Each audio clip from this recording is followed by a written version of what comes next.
Greetings, followers of the First Order. My name is Corbin22, and welcome back to another 100-point squadron build for Star Wars X-Wing miniatures. In this series, we take a look at 100-point squad builds and discuss their competitive viability in the Star Wars X-Wing miniatures game. Tonight, we're looking at an interesting build that I kind of came up with a little advice from my opponent during my league match. Rather than using the shuttle, I decided to go with the VT-49 Decimator piloted by a patrol leader. And for his wingmates, I've got Lieutenant Colzet flying a TIE Advanced, and Wampa flying a standard TIE Fighter. Now, the idea behind this is, well, first we start. The name of the build is called the Emperor's Vision, and namely because on board this VT-49 is none other than Emperor Palpatine himself, and he has a very, very interesting ability among all the crew slots. For one thing, he takes up 2 crew slots, so I was only able to put on, and he costs 8 points to field, so I can only put on him, plus another crew, plus some modification and other items, and then of course Lieutenant Colzet and Wampa were really not that much of an issue because they're both fairly cheap ships, and the idea is to dish out. The idea is kind of being able to crit hunt, and each ship being able to support each other, and that's that. So that's the squadron. Let's look at how it's set up.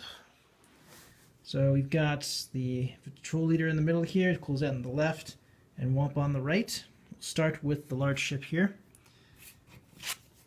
And the bulk of the squadron itself, it is a standard patrol leader. Coming in at a pilot skill of Fleet 3, he flies the VT-49 Decimator for the Galactic Empire. He has the standard stats of a VT-49. He has an attack value of 3, and it's a turret, so he can fire in all directions.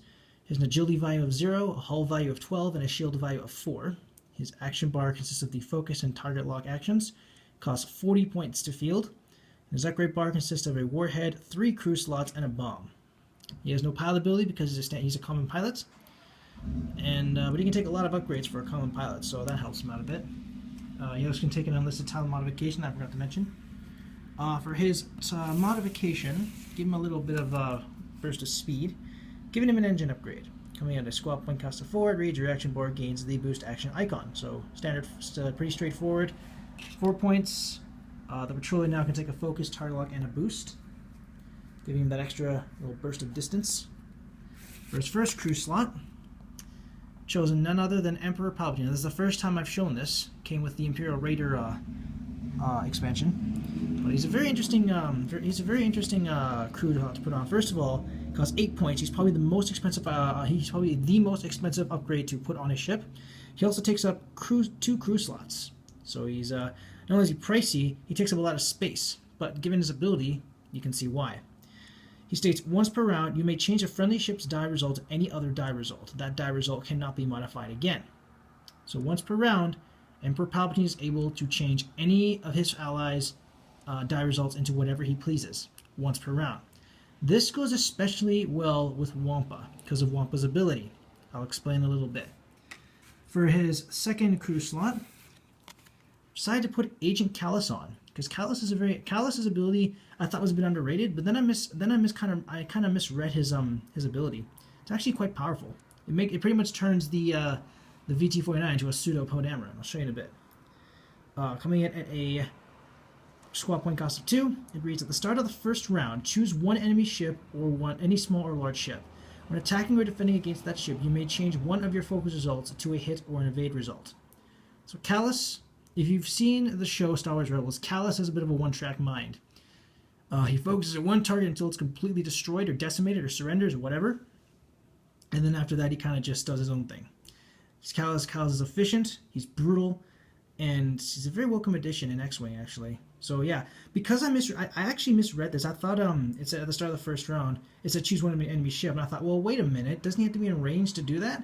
And then when I read it again, I found out, oh, it doesn't specify range. So this literally means at the very beginning of the match, you choose a ship, no matter how far close or far away they are, as long as the ship that Kallus is in is targeting that ship constantly, he can change one of his focuses to a hit or evade when attacking or defending against them. So yeah, it's almost like Poe Dameron's ability, except you don't require the focus. And of course, I've given him some bombs. I have given him some cluster mines. Coming at a squad point cost of 4, it reads, action, discard this card to drop 1 cluster mine token set. When a ship's base or template maneuver template overlaps a cluster mine token, that token detonates. So, and I think think the cluster mines state if he runs, I think it's 1 or 2 dice they roll. I don't know. I think it's 2 dice they roll. Yeah, it's 2 dice.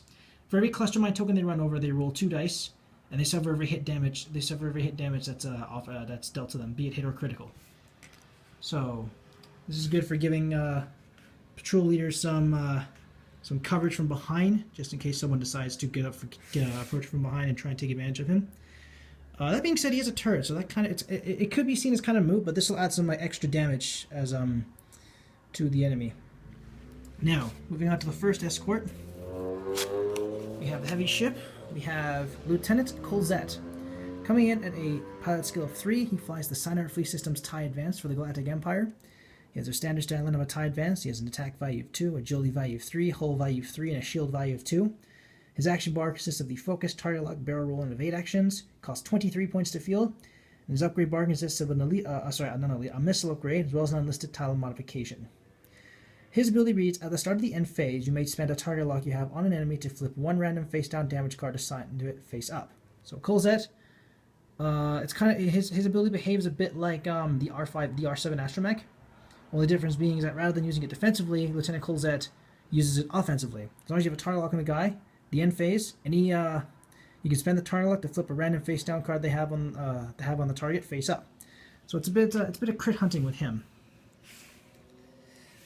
Which again I think goes well with the other pilot we got going here. For his title, which is a must these days for TIE Advanced, and given a TIE X1, squad point cost of 0. It's a TIE Advanced only title. It reads your upgrade bar gains the system's upgrade icon. If you equip a system upgrade, its squad point cost is reduced by 4 to a minimum of 0. So you get a system. It's basically a free system upgrade, with the exception of the advanced target computer. Very handy. And again, a must for the TIE Advanced. For his modification, given a Twin-9 Engine Mark II, it's a TIE OD modification, comes in a squad point cost of 1. Reads, you may treat all bank maneuvers as green maneuvers. So Lieutenant Colzet collectively now has, let's see, I think he has 9 green maneuvers to go with now, as opposed to 4? No, 5. Sorry, it's 5 green maneuvers. If he used to have 5, he now has 9. Pretty handy for getting rid of stress induced on a K-turn or going through a debris field, or dealing with ships that have like flechette cannons or flechette torpedoes, or any ability that deals stress.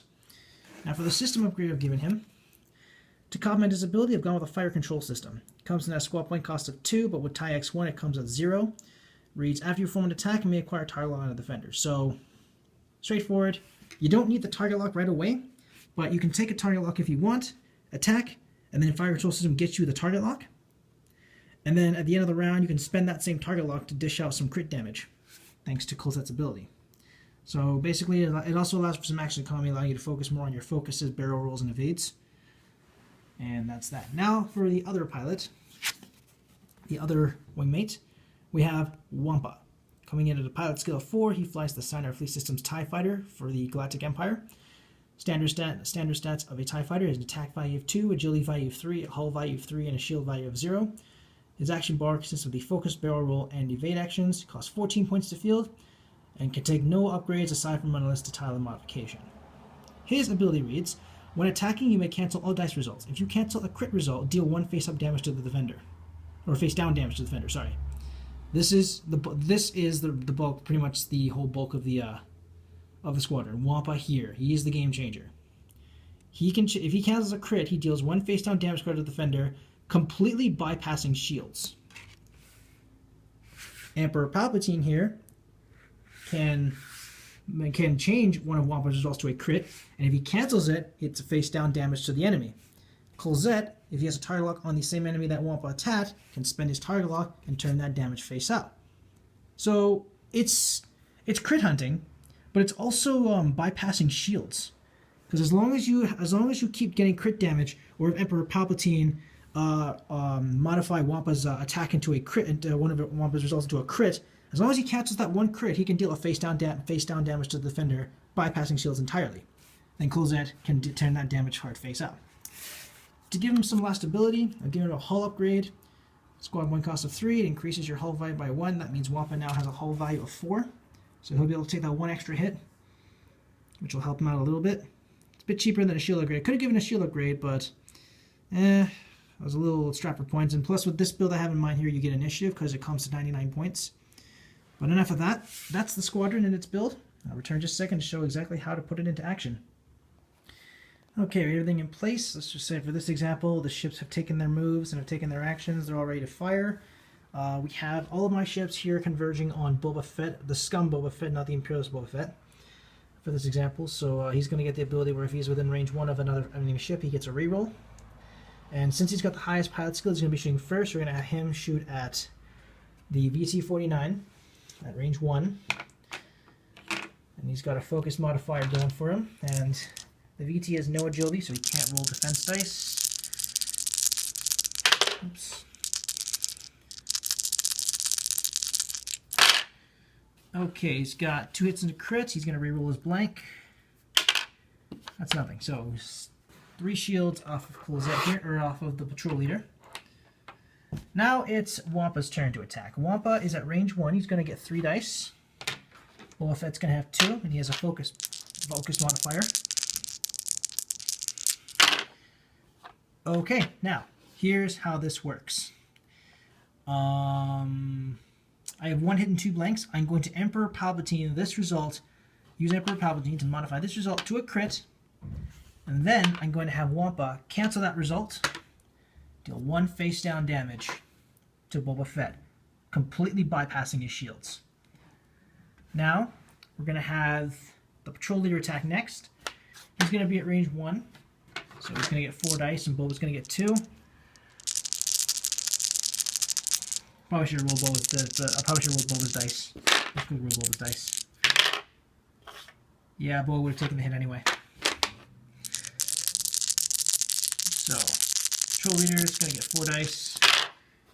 And, okay, so he's only going to get 1 hit on him. And he has Agent Kallus on him, but he didn't get any focuses, so...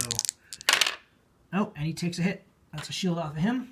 Bo's not down 3 shields. Colzet now. He is going to fire at range 2, I believe that is.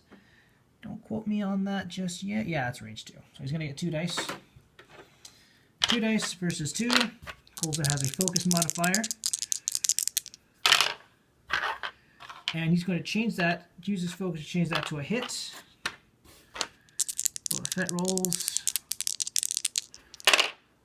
And he gets nothing. So that's 2 more shields off. But I'm going to get a target lock on Boba because of the fire control system. And at the end of the phase, I'm going to spend that target lock, turning this into a crit, which is stun a pilot. So if he bumps into anyone, he suffers a damage by default. So yeah, this is how the Emperor's Vision Squadron works. Let me know what you guys think in the comments below. Any constructive criticism is greatly appreciated. If you like, you may use this build for any competitive or casual play, or you may tweak it, or excuse me, or you may tweak it or revamp it to your own specifications. Thank you guys so much for watching. I really do appreciate your support. And remember, my dear followers, the dark side will always be with you. Glory to the First Order.